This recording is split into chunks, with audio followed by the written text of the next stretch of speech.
कुल काम 40 है। तो बताइए 7 आदमी 3 महिला मिलकर 10 दिन में करता है तो एक दिन में कितना काम करेगा? डेली काम करेगा, डेली 4 काम करेगा। इसी तरीके से इसी 40 काम को 8 आदमी 2 महिला मिलकर 8 दिन में करता है तो एक दिन में कितना काम करेगा? तो एक दिन में काम करेगा 5। तो हमारा डेली का हमारा हो गया वर्क। डेली ए वाला ग्रुप 4 काम करता है और ए वाला ग्रुप 5 काम करता है। ठीक है, कहता है हाँ। तो अब देखिएगा क्या करेंगे, थोड़ा समझिएगा बात को। जो 7 आदमी है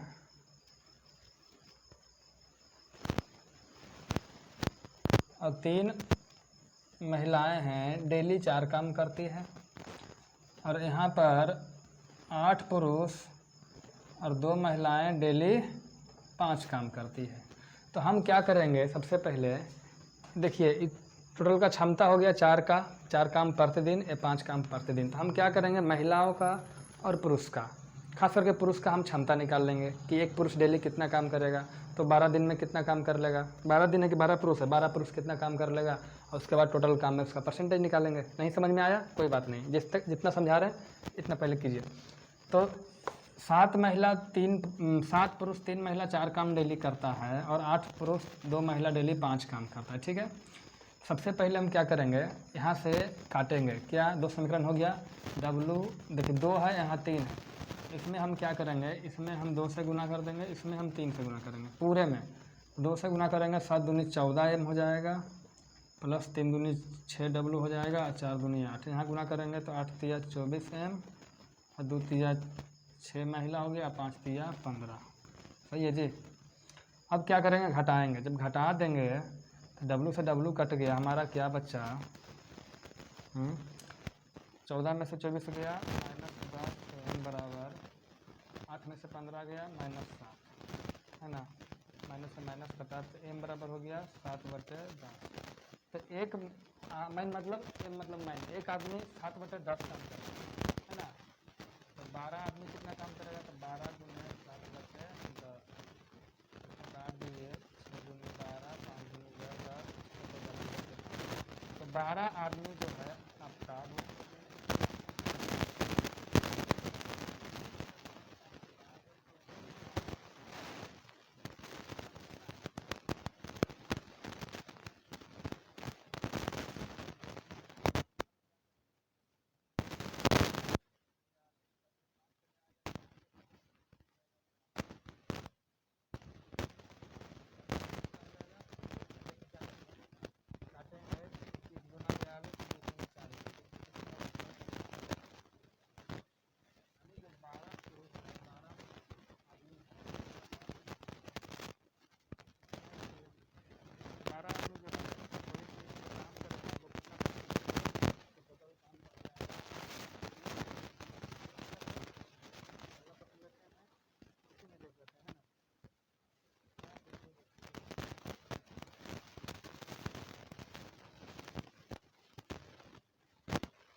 के लिए मेहनत का फल अवश्य मिलता है, कभी कभी देरी हो सकता है,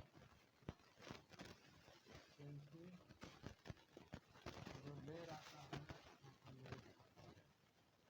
ये घबराए नहीं जीवन में, अपनी कंटिन्यूटी को बनाए रखें। संघर्ष तो हर कोई कर रहा है, चाहे वो गरीब हो, चाहे वो अमीर हो, चाहे वो कोई हो, हर कोई अपने जीवन में अपने स्तर से अपने खुद कोई भी जो है ना, हर आदमी का अपना स्तर होता है और अपने स्तर पे हर कोई संघर्ष करता है। चलिए कहता है प्रश्न संख्या 55, एक बेईमान व्यापारी अपनी वस्तुओं को लागत मूल्य पर बेचने का दावा करता है। एक व्यापारी है, वो कहता है कि हम वस्तु को जितना में खरीद के लाए हैं उतना में बेच दिए। अच्छा थोड़ा सा सोचिए, अगर कोई व्यापारी ऐसा बोलता है कि जितना में खरीद के ला रहे हैं उतना में ही बेच रहे हैं, इसका मतलब है वो प्रॉफिट नहीं ले रहा है। अब सोचिए अगर रियल में वो प्रॉफिट नहीं लेगा तो वो कहाँ से खाएगा। उसका जब भाई साहब हर कोई बिजनेस करता है तो कुछ ना कुछ प्रॉफिट होता है तभी करता है, अन्यथा नहीं करता है। हम भी यहाँ पढ़ा रहे हैं, कुछ ना कुछ आशा है कि भविष्य में प्रॉफिट होगा इसलिए पढ़ा रहे हैं। जिस दिन आशा खत्म हो जाएगा हम पढ़ाना छोड़ देंगे, ठीक है। या फिर होता क्या है, कुछ प्रॉफिट हो या ना हो, इतना है कि हमें अच्छा लगता है आप लोग का मनोबल देख करके। तो देखिए कहता है कि व्यापारी अपनी वस्तुओं को लागत मूल्य पर बेचने का दावा करता है, परंतु 1 किलोग्राम बाट के स्थान पर 750 ग्राम के गलत बाट का प्रयोग करता है। बताएं उसे कितना % का लाभ होता है। देखिए कहता है एक दुकानदार व्यापारी कि देखिए भाई साहब, अगर 1000 ग्राम यानी 1 किलो वस्तु को हम खरीद करके लाते हैं सपोज हम ऐसा मान लेते हैं कि वो व्यापारी है 1000 ग्राम वस्तु को 1000 रुपया में खरीद के लाया। ऐसा आप भी समझ लीजिए कि कोई व्यापारी है, वो 1 किलो यानी 1000 ग्राम वस्तु को 1000 रुपया में खरीद के लाया, ठीक है। और कहता है कि देखिए इसी 1000 ग्राम को हम क्या करेंगे, बेच भी देंगे। कितना में बेच देंगे, 1000 रुपये में बेच देंगे, मतलब जितना में लाए उतना में बेच देंगे, ऐसा बोला है ना। ऐसा तो बोला, लेकिन वो किया क्या कि बेचते समय गलत बात मतलब बटखारा कम कर दिए। तो कर क्या दिया, जहाँ 1000 ग्राम उसको देना चाहिए था उसके जगह पे कितना दे दिया, 750 ग्राम बेच दिया। 1000 ग्राम बोल करके 750 ग्राम बेच दिया, कितना में, 1000 रुपया में। रुपया तो उतना ही ले लिया, ठीक है। अब बताइए 750 ग्राम को बेच दिया 1000 रुपया में, तो 750 ग्राम को कितना उसका ख़रीदा होगा। तो देखिए 1000 ग्राम खरीदा 1000 रुपया में, तो 1 ग्राम का 1 रुपया पड़ा, तो 750 ग्राम का कितना हो गया, 750 रुपया पड़ा। यानी जितना वस्तु वो 750 में ख़रीदा उतना ही वस्तु को 1000 में बेच दिया। प्रॉफिट तो कहीं ना कहीं है, तो प्रॉफिट कितना का हो गया, 750 में खरीद के 1000 में बेचता है, तो प्रॉफिट हो गया कितना का, 250 रुपया का। अब कहता है प्रॉफिट % बताइए, तो 250 का प्रॉफिट कितना हो, किस पे, 750 पे। ऐसे भी जानते हैं लाभ प्रतिशत बराबर लाभ बटे क्रयमूल्य होता है, तो क्रयमूल्य क्या हो गया, 750 गुने 100, यही हमारा हो गया प्रॉफिट %। निकालिएगा 25 × 75, 1/3 गुने 100, तो 33 सही 1/3%। हमारा उत्तर आ गया निकल करके। चलिए थोड़ा सा रुकते हैं और पंखा चला के थोड़ा सा हवा खा लेते हैं। चलिए बने रहना है एनर्जी के साथ, एनर्जी डाउन नहीं होने देना है, एग्ज़ाम नज़दीक है। कहता है बहुलक और माध्यिका का जो अंतर है वो 4 है ना जी। बहुलक और माध्यिका का अंतर 4 है, कहाँ गया प्रश्न, 4 है। तो माध्यिका और माध्य के बीच का अंतर बताइए। कहता है माध्यिका और माध्य के बीच का अंतर बताइए, ये तो हमसे पूछा गया, ठीक है। तो ये दे रखा है, ये पूछा गया है, अरे बहुलक का हम फार्मूला अपने मन से लिखें, है ना।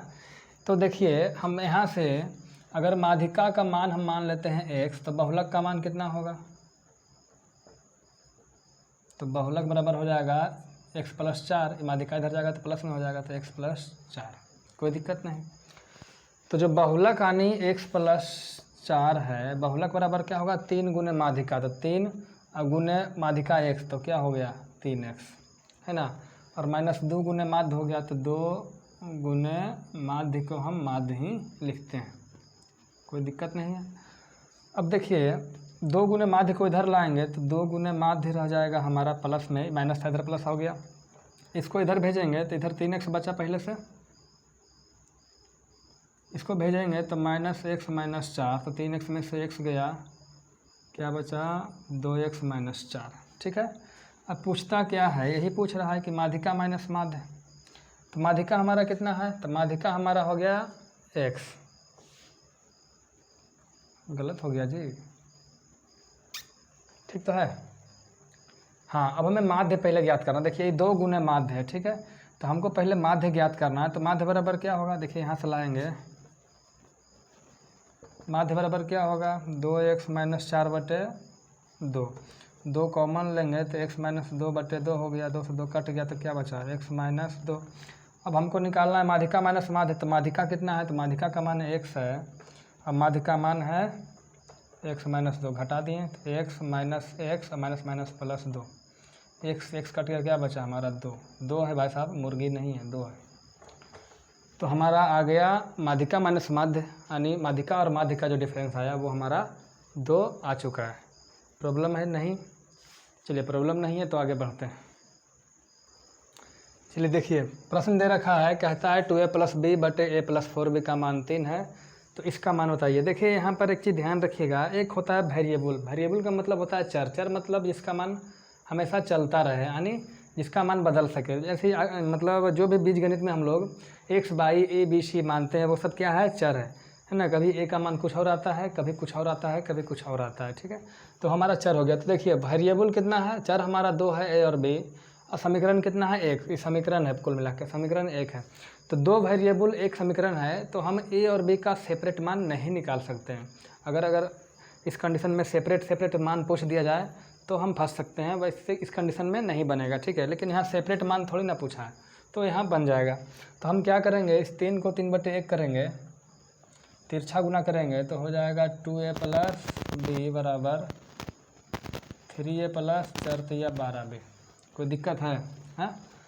अब इसको हम क्या करेंगे, इसको इधर लाएंगे a को, तो हो जाएगा b माइनस 12b और 3a माइनस 2a। तो 3a में से 2a गया, a बराबर b में से 12b गया तो माइनस 11b, है ना। अब देखिए जहाँ पर a है उसको मान रखते हैं, a को बदलते हैं b में, a बराबर माइनस 11b, तो minus 11b plus b, a का मान कितना हो गया, माइनस 11b प्लस 2b, है ना जी, हाँ। तो 11b में से माइनस 11b में b जुड़ेगा तो हो जाएगा कितना, माइनस 10b, और यहाँ हो जाएगा माइनस 9b। माइनस से माइनस कट गया, b से b कट गया, तो क्या बचा, 10/9। कटेगा, नहीं कटेगा, तो हमारा क्या हो जाएगा, ये हमारा उत्तर हो जाएगा। चलिए आगे देख लेते हैं। देखिए प्रश्न संख्या 58 कहता है 45 लीटर के एक मिश्रण में दूध और पानी का अनुपात 2:1 है। देखिए आपको हम एक चीज़ बता दें, ये क्वेश्चन जो है मिक्सर से है, मिश्रण से, लेकिन हम इसको कराएंगे एक एक नियम से, ठीक है। तो कहता है भाई साहब एक मिश्रण है, मिश्रण यानी मिक्सचर है, कितने लीटर का है, 45 लीटर का है। इसमें कुछ दूध है और कुछ पानी है। इसका अनुपात क्या है, तो दूध और पानी का अनुपात 2:1 है। तो मान लेते हैं ये 2x है, तो ये x हो गया, कुल मिला के कितना हो गया, 3x हो गया। जब 3x हो गया कुल मिला के, और है कितना लीटर, 45 लीटर, 3x बराबर 45, तो x बराबर 15, तो इसमें दूध कितना हुआ, 2x, तो 15 दूनी 30 लीटर दूध हो गया और 15 लीटर पानी हो गया। कुल मिलाकर के अनुपात तो 2:1 रहेगा, और कुल मिला के 30 + 15 45 लीटर हो गया। दिक्कत है नहीं। आगे क्या कहता है कि उसमें कितना पानी मिलाया जाए कि अनुपात 1:2 हो जाए, यानी जो दूध और पानी का अनुपात है वो 1:2 हो जाए, 1:2 हो जाए। मतलब दूध 1 लीटर तो पानी 2 लीटर, दूध 2 लीटर तो पानी 4 लीटर, दूध 10 लीटर तो पानी 20 लीटर, यानी दूध का 2 गुना पानी, तब ना 1:2 होगा जी। यानी जितना दूध है उसका 2 गुना होना चाहिए पानी। तो दूध है कितना, तो दूध है हमारा 30 लीटर, तो इसका 2 गुना पानी लेंगे। तो जब 2 गुना पानी लेंगे तो पानी कितना होगा, कुल मिला के 60 लीटर।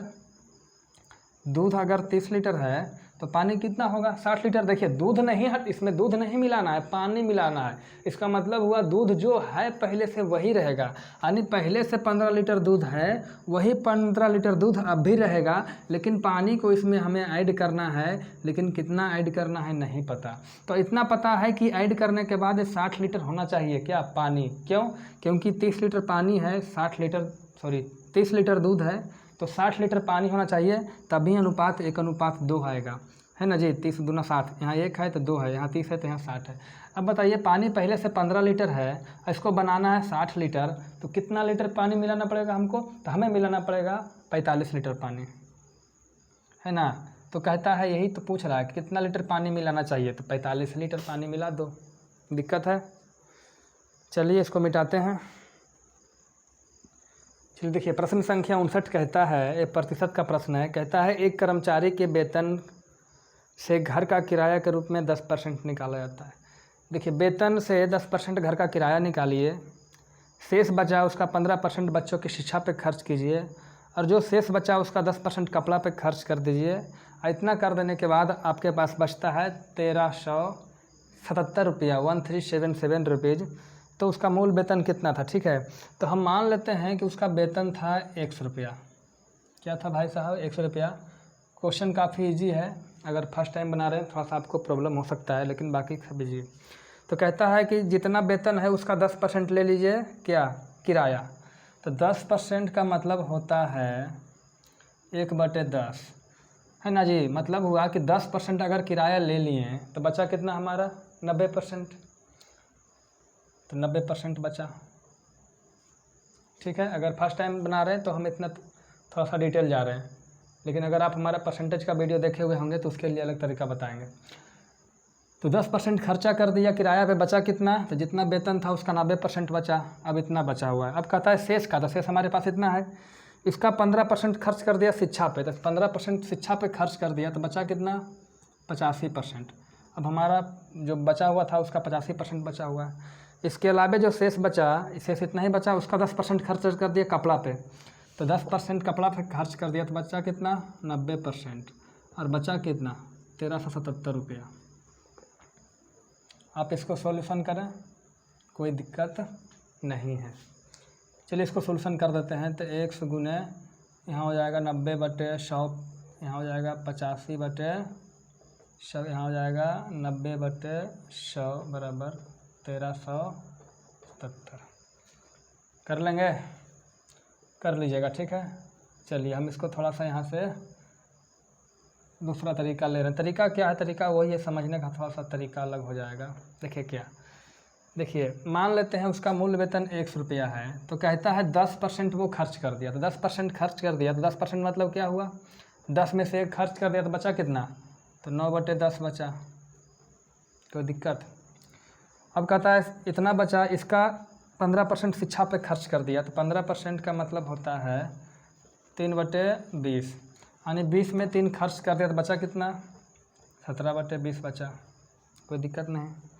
उसके बाद जो बचा हमारे पास इतना है बचा हुआ, उसमें से 10% कपड़ा पे, 10% कपड़ा पे खर्च किया, तो 10% का मतलब क्या हुआ 1/10, तो 10 में से खर्च कर दिया, बचा क्या 9/10। ऐसे भी इसको काटिएगा तो देखिए वही चीज़ आएगा, 17×5 = 85, 20×5 = 100, यही चीज़ तो आया 1 गुने 9/10 गुने 17/20 गुने 9/10 बराबर 1377।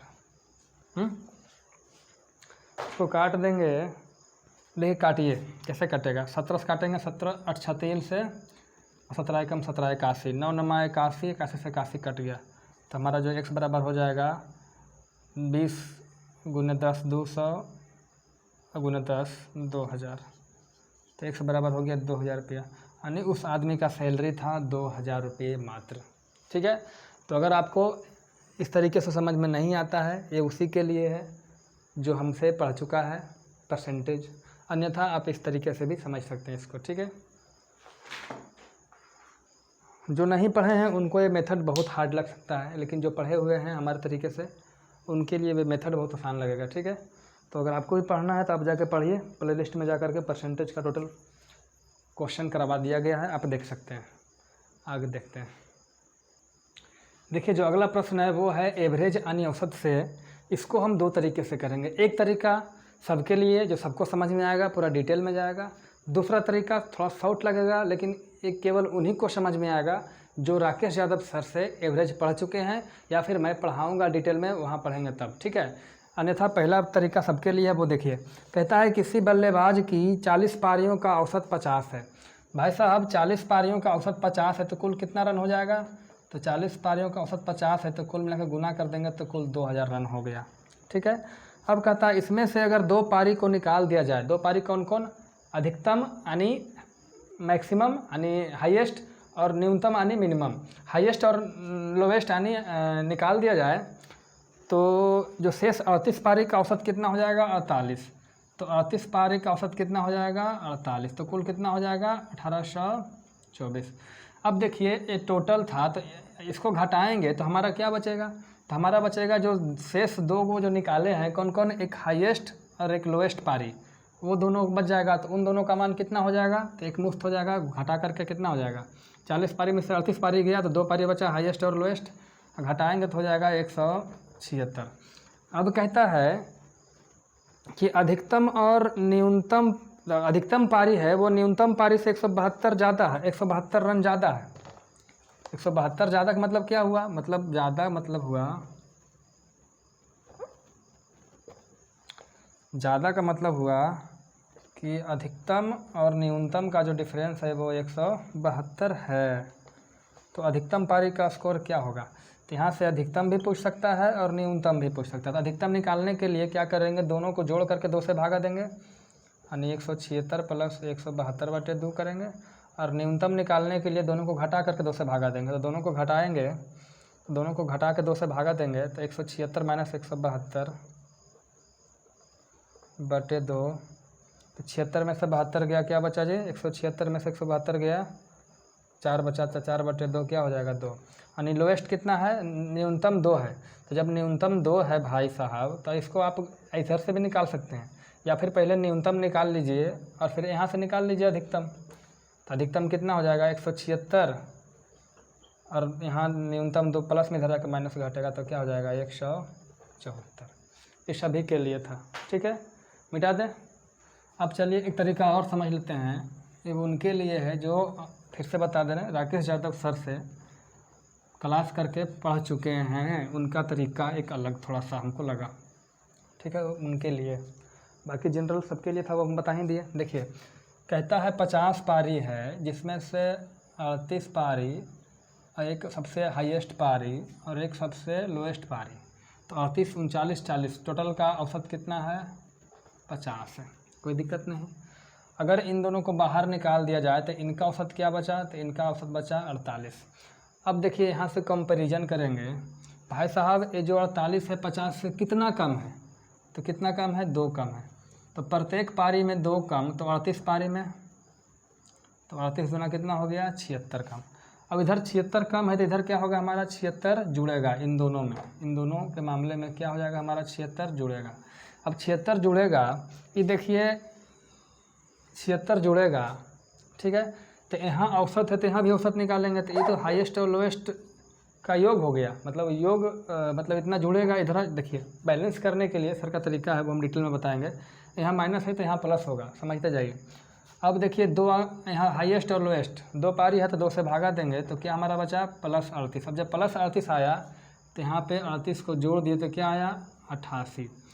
तो हाईएस्ट और लोएस्ट का जो औसत आ गया 88 है, तो इसका योग निकालेंगे तो गुना कर देंगे, चूँकि 2 पारी है तो 176। तो हमारा निकल गया जो हाईएस्ट प्लस लोएस्ट का जो योग है 176 है, और हाईएस्ट माइनस लोएस्ट का योग डिफरेंस दे रखा है 172। तो यहाँ से आप निकाल सकते हैं।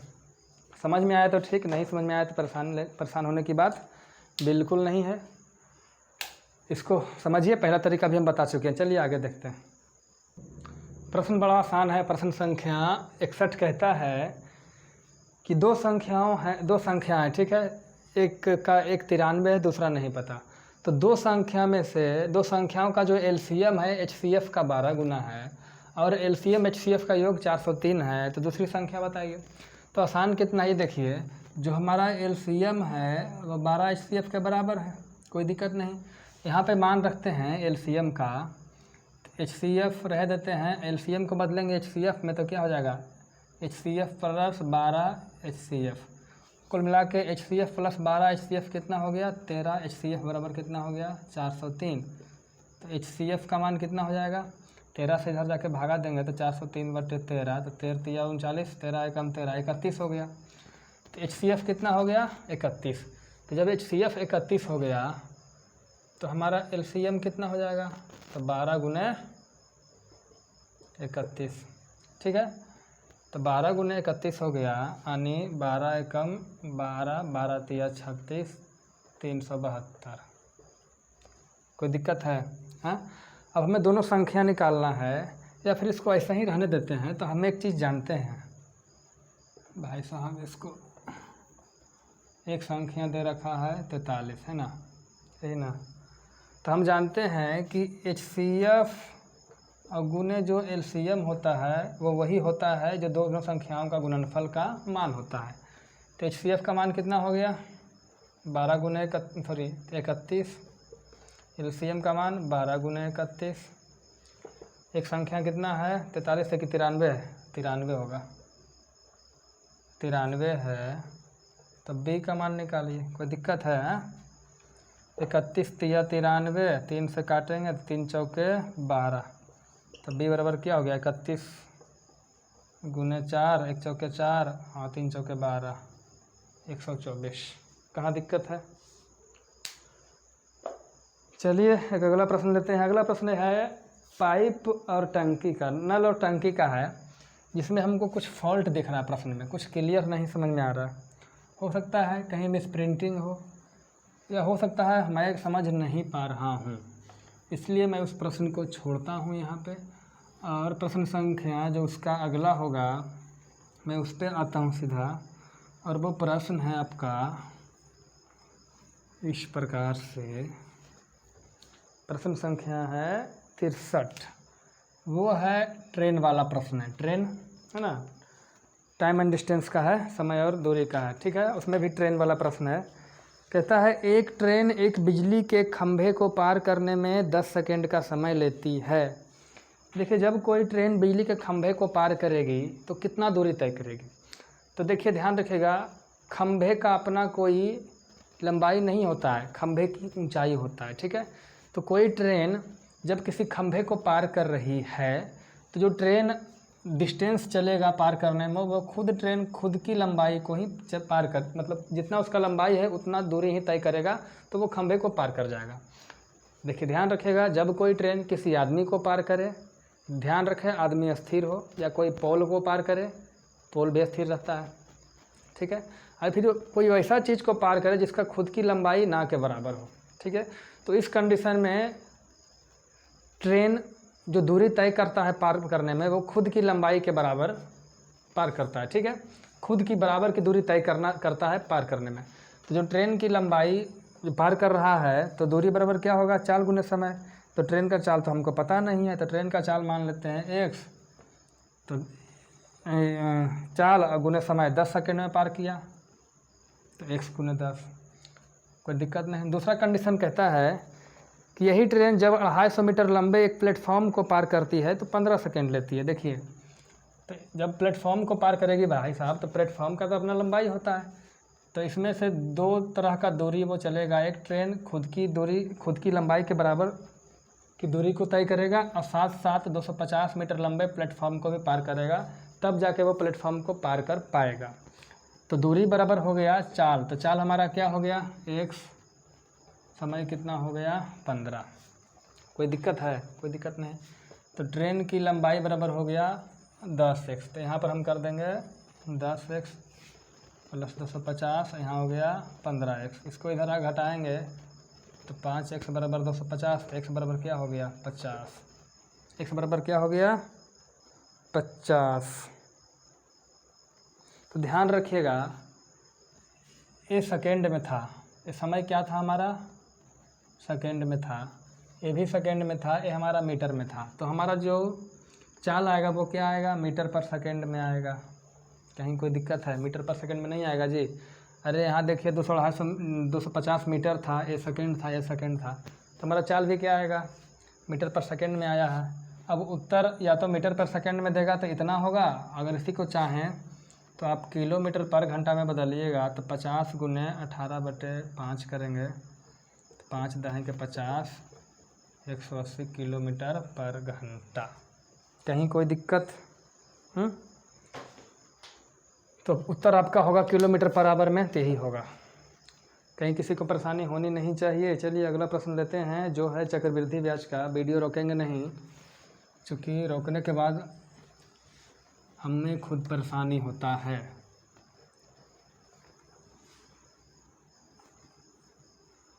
दुनिया में हम आए हैं तो जीना ही पड़ेगा, जीवन है अगर जहर तो पीना ही पड़ेगा। चलिए प्रश्न संख्या 64 कहता है कि कोई धनराशि 8 वर्षों में चक्रवृद्धि ब्याज की दर से स्वयं का 3 गुना हो जाती है, तो कितने वर्षों में यह स्वयं का 243 गुना हो जाएगा। इसको दो तरीके से करते हैं, ध्यान रखिएगा। देखिए कहता है कोई धनराशि 8 वर्ष में 3 गुना हो गया। देखिए मान लेते हैं कोई धनराशि 1 रुपया है, जैसे ही 8 साल हुआ वो 3 रुपया हो गया, ठीक है। तो कहता है तो कितने वर्षों में यह धनराशि स्वयं का 243 गुना हो जाएगा। तो अगले 8 वर्षों में फिर 3 गुना हो जाएगा, 3 तिया 9 हो जाएगा। फिर अगले 8 वर्ष में 9 तिया 27 हो जाएगा। फिर अगले 8 वर्षों में 81 हो जाएगा। फिर अगले 8 वर्षों में 81 तिया 243 हो जाएगा, है ना। तो इतना ही तो होना था। तो कितना समय लगा 1 रुपया से 243 रुपया होने में? कितना समय लगा? 8 दूनी 16, 8 तिया 24, 8 चक 32, 8 पचे 40 साल। समझ में आया जी? ये हो गया हमारा डिटेल। अब इसको शॉर्टकट में समझते हैं। देखिए कैसे। देखिए 1 से 3 होने में 8 साल लगा, है ना। तो देखिए ये 3 से 9 यानी 3 का स्क्वायर, ये 3 का क्यूब, ये 3 का पावर 4। तो हम देख रहे हैं जब 3 के पावर कुछ नहीं तो 1 है, तो 3 के पावर 1 होने में कितना लगा? 8 साल। 3 के पावर 2 होने में कितना लगा? तो 3 के पावर 2 होने में 8 साल, और 8 साल कितना? 16 साल हो गया। देखिए 1 से 9 होने में कितना साल हो गया? 16 साल। तो हम यहाँ से देख रहे हैं जब 1 रहेगा तो 8 साल, 2 रहेगा तो 16 साल। तो कह रहा है 243 गुना। तो 243 गुना हम करेंगे तो 3 के पावर 5 हो जाएगा। तो 1 मतलब 8 साल, तो 5 मतलब, तो 5 गुने 8 40 साल। इस देखिए 1 का मतलब 8 साल, तो 2 का मतलब 16 साल, तो 3 का मतलब 24 साल, 4 का मतलब 32 साल, तो 5 का मतलब 40 साल। यही हमारा शॉर्टकट हो गया। बाकी तो डिटेल में भी शॉर्टकट ही है, आपको जैसा अच्छा लगे कर सकते हैं, ठीक है। चलिए रोकते हैं, आगे देखते हैं। प्रश्न संख्या 65 में थोड़ा सुधार करेंगे और समझेंगे।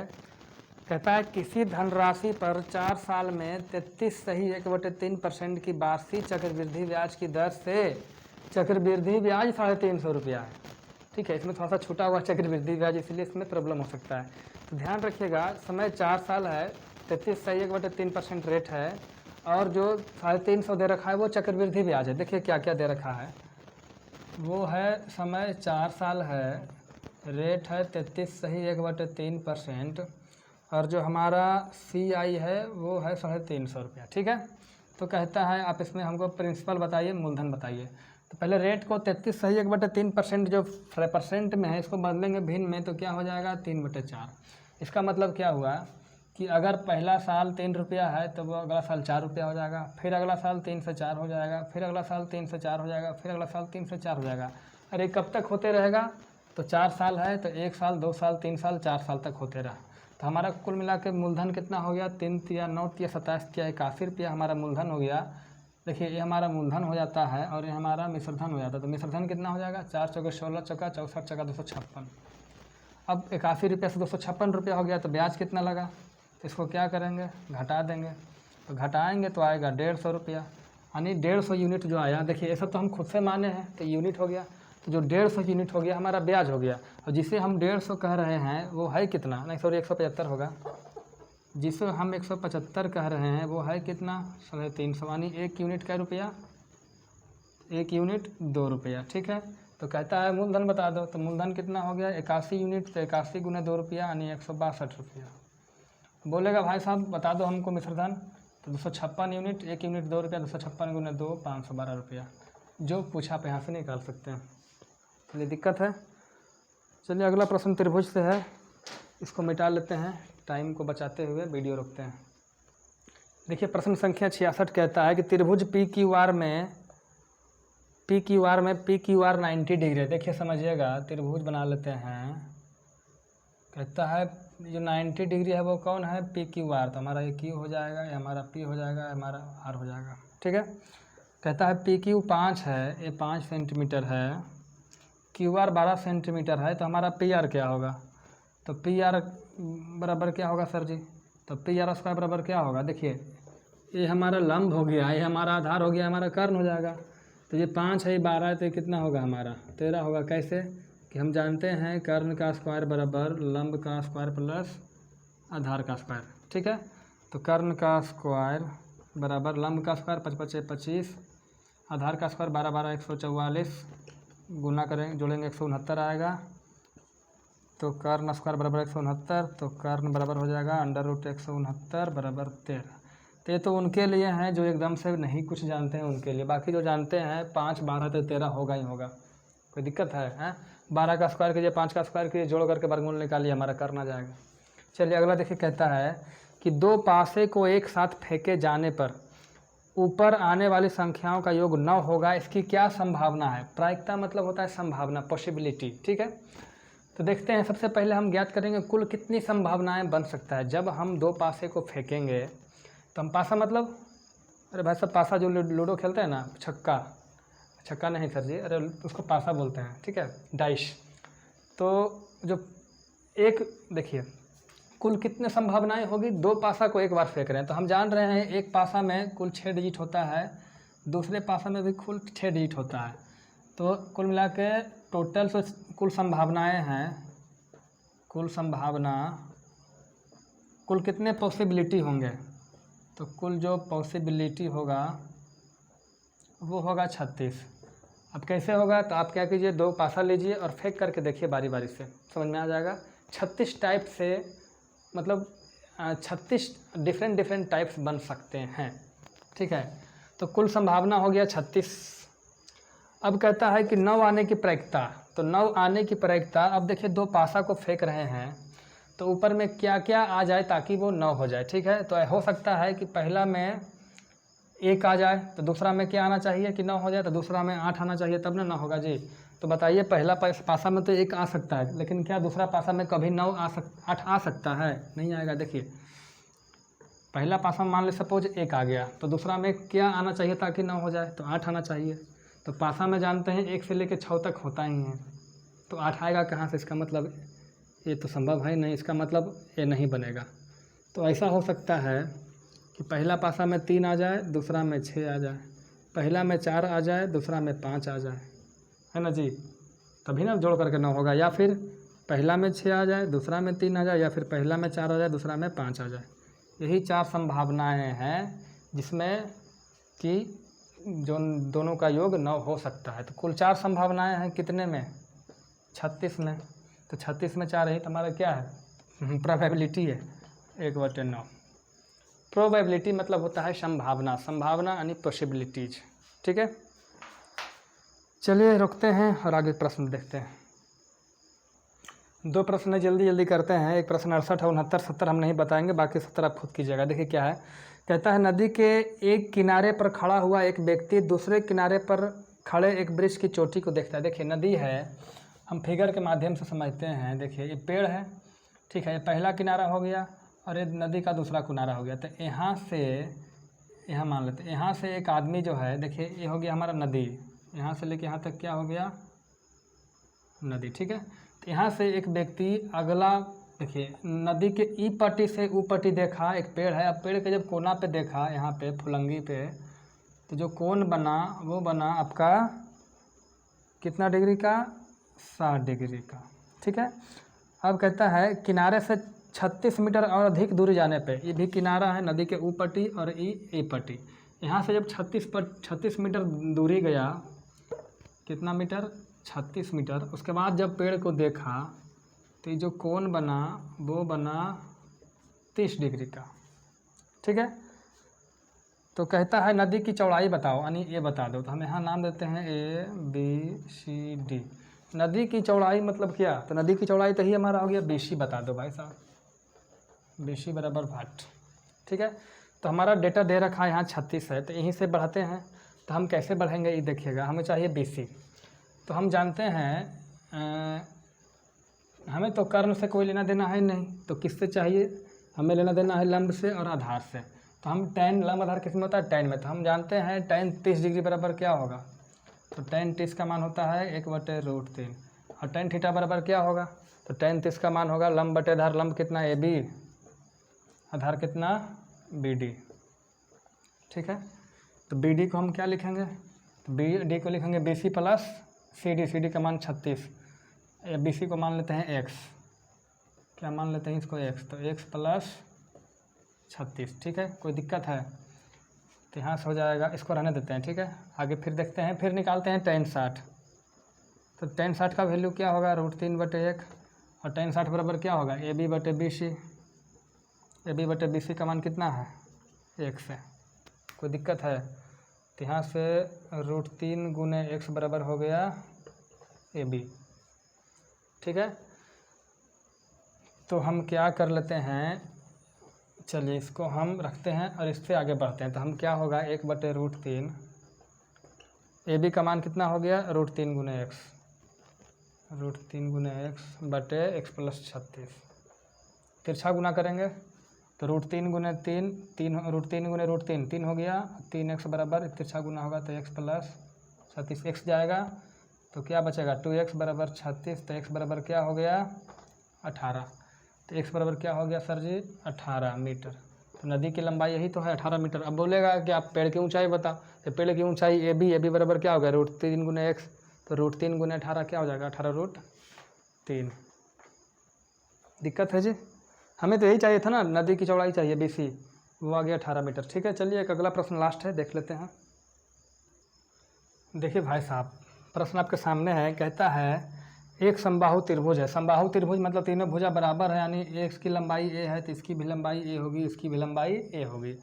कहता है समबाहु त्रिभुज है ना के अंदर लिए गए बिंदु से इनकी भुजाओं पर डाले गए लंब की लंबाई। एक बिंदु ले लिया गया है, यहाँ से तीनों भुजाओं पर लंब डाला गया है।